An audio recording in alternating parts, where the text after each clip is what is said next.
এবার একটি মর্মান্তিক ছবি আপনাদের দেখাবো পশ্চিম মেদিনীপুরের দাসপুরের রাস্তার এমন অবস্থা যেখানে বাধ্য হয়ে ডুলিতে করে মুমূর্ষু রোগীকে হাসপাতালে নিয়ে যাওয়া হচ্ছে। কঙ্কালসার অবস্থা, চেহারা, রাস্তার যে কারণে ওই পথে গাড়ি যায় না, কোনো উপায় নেই, শেষ পর্যন্ত ডুলিতে করে নিয়ে যাওয়া হচ্ছে হাসপাতালে মুমূর্ষু রোগীকে। সেই ছবি ইতিমধ্যে সোশ্যাল মিডিয়ায় ভাইরাল হয়েছে। ছবিতে কি দেখা যাচ্ছে? দেখা যাচ্ছে ডুলিতে করে এক রোগীকে নিয়ে যাওয়া হচ্ছে হাসপাতালে, যেটি বাছড়াকুন্ডু গ্রামের এই ছবি, দাসপুরের বাছড়াকুন্ডু গ্রামের। বছরের পর বছর ধরে এই গ্রামের রাস্তা খারাপ, কঙ্কালসাল, রাস্তায় ঢোকে না কোনো ধরনের কোনো অ্যাম্বুলেন্স। প্রশাসনিক গাফিলতির শিকার মুমূর্ষু রোগী। মর্মান্তিক ছবি ভাইরাল সোশ্যাল মিডিয়ায়।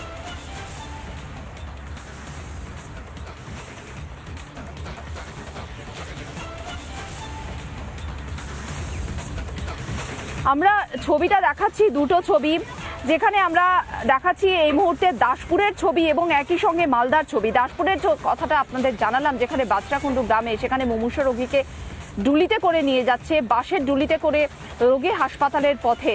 আর অন্যদিকে মালদার ছবি আপনাদের দেখাচ্ছি, যেখানে একই রকম ঘটনা, একই রকম ছবি প্রায় বলা যায়। বেহাল রাস্তা, খাটিয়া করে নিয়ে যাওয়া হচ্ছে। তবে সেই খাটিয়ায় রোগী, দেখুন যে ছবিটা, খাটিয়ায় রোগী, এটা কিছু পুরনো ছবি, এটা 2023 সালের ছবি, নভেম্বর মাসের যে ছবিটা দেখা যাচ্ছে।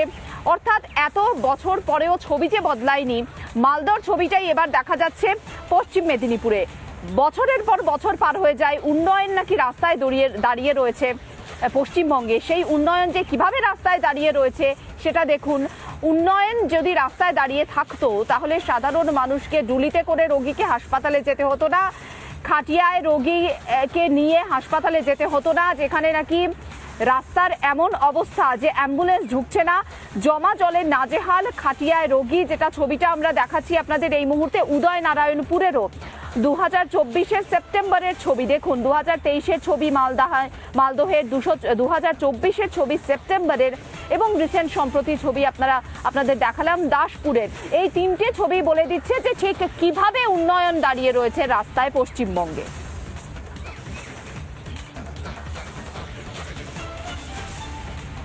খারাপের জন্য না, এই বর্ষাকাল তো মানে গাড়ি ফাড়ি যাতায়াতের একটু প্রচুর প্রবলেম। না হলে এমনি নর্মালি গাড়ি ঢুকে যেত, বৃষ্টির জন্য রাস্তা খারাপ হবে, ওই জন্য গাড়ি ঢুকে। রাস্তায় মানে সারা বাংলাপুর এলাকা যদি খারাপ না, প্রচুর খারাপ। আমাদের দাসপুর 1 ব্লকের নিজ নাড়াগোল জলে একটা রাস্তা বেহাল দশা। বামফ্রন্ট আমলে লক্ষ কোটি রাস্তা বেহাল ছিল, তার বেলায় কারো কোনো যোগাযোগ নেই। বিজেপি যত জায়গায় শাসন করছে, যত জায়গায় বিজেপি ক্ষমতায় আছে, তার 70% রাস্তা বেহাল। মমতা বন্দ্যোপাধ্যায়ের সরকার রাস্তা একটাও বাকি রাখেননি, রাখবেন না। এবং আমরা যারা পুরনো রাজনৈতিক কর্মী, আমরা জানি, দীর্ঘদিন রাজনৈতিক অভিজ্ঞতার সূত্রে এইটুকু বলতে পারি যে গত 100 বছরে বাংলায় এত রাস্তা হয়নি। রেকর্ড সংখ্যক রাস্তা মমতা বন্দ্যোপাধ্যায়ের সরকার করেছেন।